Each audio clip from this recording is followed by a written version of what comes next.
We are tracking H1N1, and health officials here in the U.S. saying it's too soon to know if a one-shot vaccine for the virus will actually be effective. The U.S. is working on an inoculation that requires 2 doses, although China and Switzerland recently announced they may have a 1-dose version. We're told American officials will release their initial results from its vaccination studies and testing later this month. With me now, Dr. Kent Holtorf, who is an expert on infectious diseases. Doctor, thanks very much. We're going to put up on the screen the classic H1N1 symptoms, and I got this from the WHO and the CDC.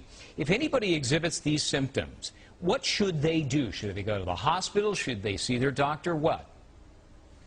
Well, the nice thing is it's showing that the H1N1 virus is losing its virulence.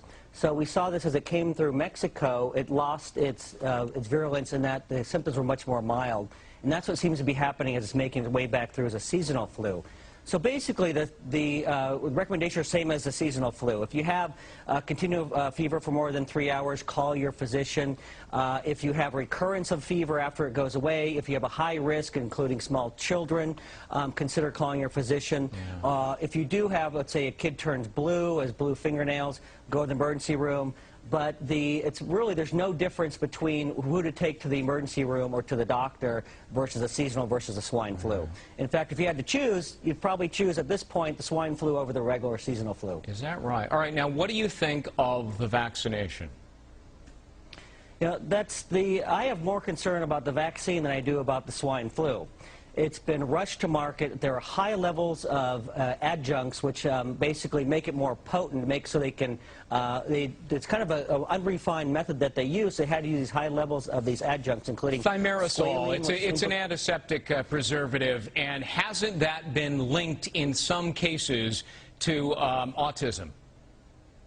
It has, and you look, it's been shown to cause autism in children with mitochondrial dysfunction.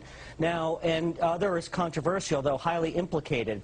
And the problem is you don't know if your child has mitochondrial dysfunction. I also worry about children and people who have blood-brain barrier dysfunction or it's not fully developed, which include children, pregnant women, chronic neurological illnesses, and chronic fatigue syndrome and fibromyalgia. I've seen these people have been devastated by these infections. Would you give it to your kids?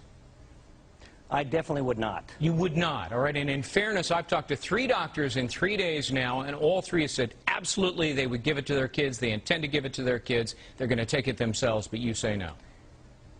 I definitely would not. I've seen it devastate people with chronic fatigue syndrome and fibromyalgia, highly implicated, again, in autism.